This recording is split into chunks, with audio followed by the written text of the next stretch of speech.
never was a possibility. I don't know where that kind of stuff comes from. It's like, I tell people all the time, Tank's his own boss. Really don't have an opinion on that. Coach, if that's what Coach Calvin said, I respect his opinion. He's one of the top trainers in the sport. So that, you know, I don't have an opinion. But as I always say, contracts don't define relationships. Leonard Ellerbe erupted at Devon Davis over the decision to fire Calvin Ford, insisting there was never a chance of it happening. Expressing shock and frustration, he emphasized Ford's vital role in Davis's success. Ellerbe, a longtime advocate for Ford, has consistently championed his contributions to boxing, arguing that he deserves recognition as Trainer of the Year. He lamented the lack of accolades Ford receives, attributing it to unclear reasons, and expressed his confusion over the ongoing oversight. And again, I've been singing his praises. I've said when Tank wins this fight, he's going to be, in my opinion, he's going to be the front runner for Fighter of the Year. And there goes the trainer too. Yeah. You know, he doesn't get a lot of credit for obvious reasons because, you know, and it's just weird. That kind of thing is kind of weird to me because, not switching gears, but Roger never got Trainer of the Year when Floyd was Fighter of the Year. Yeah. His dad never got Trainer of the Year. So, you know, I've been openly expressing that, and I think it's time that Calvin gets his just due. Yeah. Beyond their professional interactions, Ellerbe and Ford share a unique camaraderie that goes beyond business. Their relationship is built on mutual respect and a shared dedication to developing boxing talent. This deep bond has played a crucial role in guiding fighters like Davis to success. He took his gym bag. I remember that. He took his gym bag, like I said. He's best with the whole time. The whole time.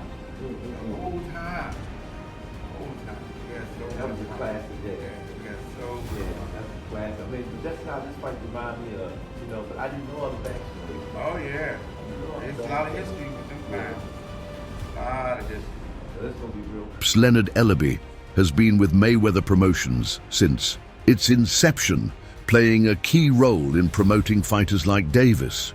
However, internal disagreements, particularly over Davis's career path, led to Ellerbe's departure. His decision marked a significant shift in the boxing promotion landscape. Biggest news over the weekend to me was Leonard Ellerbe and Floyd Mayweather parting ways. I just was in girls' collection a week and a half ago, and them niggas was in the club together.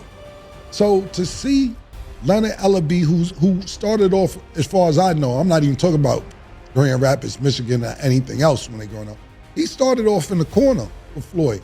Not his main trainer or anything like that, but you know, the nigga who get the water, the towel, and he started off a corner man to become the guy who actually started helping him run Mayweather. Calvin Ford believes that while mentors offer guidance, a fighter's success ultimately depends on their natural talent and destiny.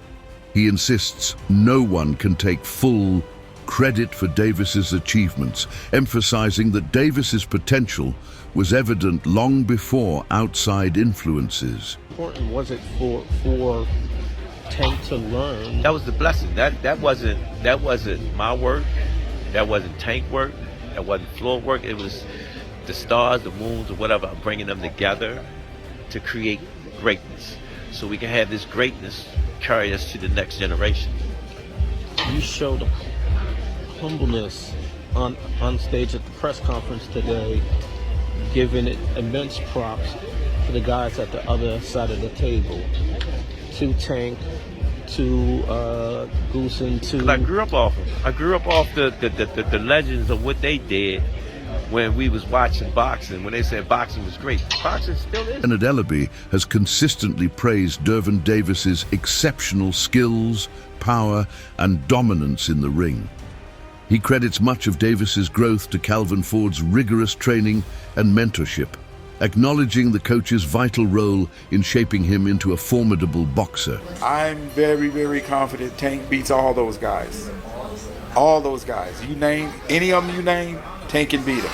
Where would a fight with like a Devin Haney or a Teofimo Lopez sort of sit on the grand scheme of his schedule? I don't think that you can put a timeline on that kind of stuff because the big fights happen when they really make sense for both sides. And you know, I know the fans get a little impatient at times, and that's understandable because they don't really understand how the business goes. You know, Tank's coming off of a fight where, you know, he's made tens of millions of dollars, and Tank alone has been generating, you know, 8-figure revenue every single fight. Tank makes you an offer, it's probably not going to be what you expect because you get paid on what you kind of weigh. Tank is here, and the other guys are there, and I'm solely talking about generating the revenue. Following their professional split, Calvin Ford expressed hope for Davis's continued growth as a boxer.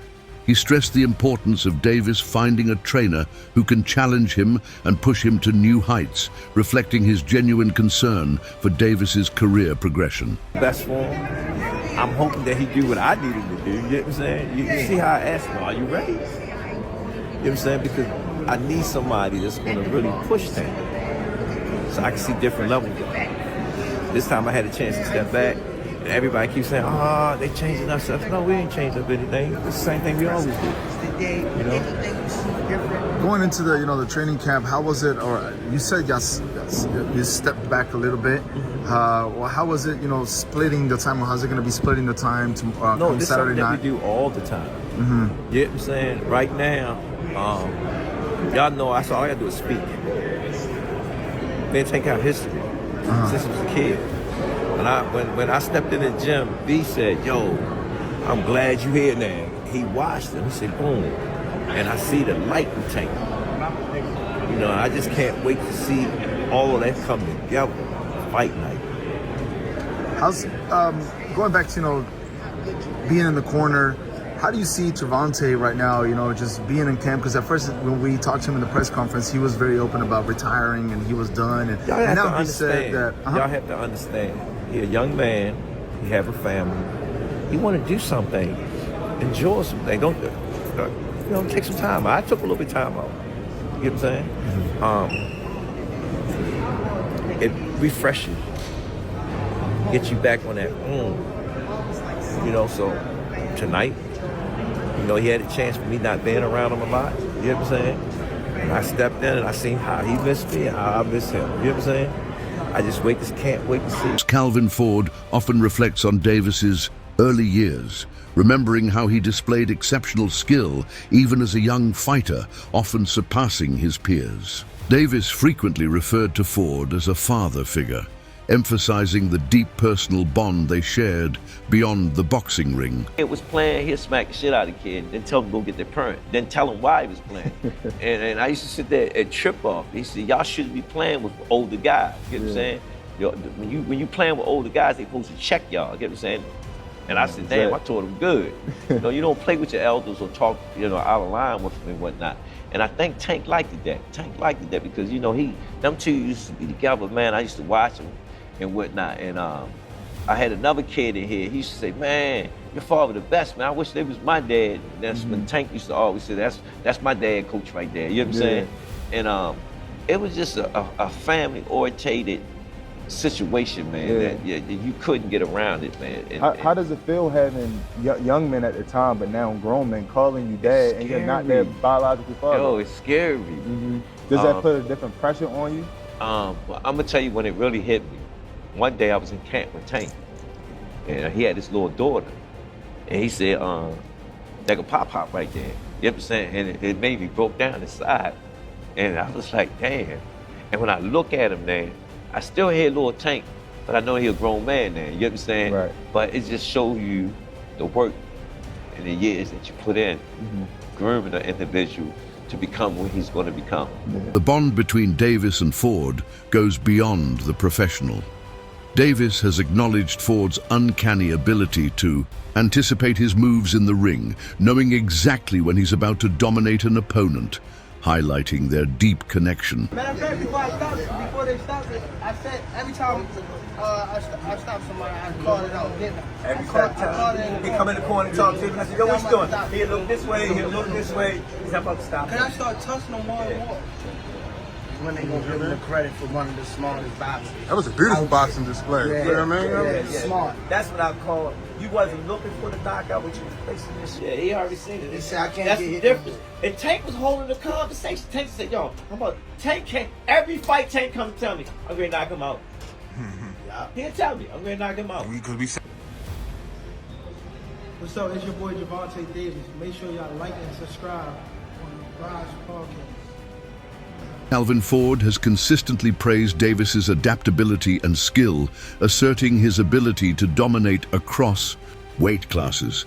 His confidence in Davis reflects both his deep understanding of the sport and his mentee's potential. Guys, spar guys in the gym at 165, but it's different. Tank was hitting guys with 16-ounce gloves on. You know what I'm saying? Can Tank pull it off? Yes. But climbing that ladder, taking that chances, taking that type, that's a fight where you put a fighter in, right, where it's would definitely be some damage in, damage and hydrating back up at that weight. You know what I'm saying? That's why you have weight classes for reasons. Wow, yeah, man.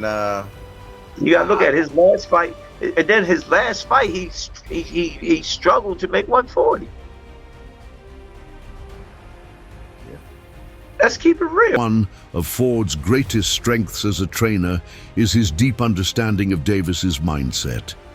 He knows how to motivate and mentally prepare him, especially during tough times, ensuring Davis stays focused and driven. Just did. We got off the canvas once. It ain't about the dub with me. It's about do you got that will against will. I don't know. I know I can. I ain't even pushed no buttons with Tank yet. I came from a different beast. I understand what we got to go against every time we get in there. That square box of lunch is serious. So when I talk to him, he know what I'm talking about. But let's see. April the 22nd. Can Ron deal with it.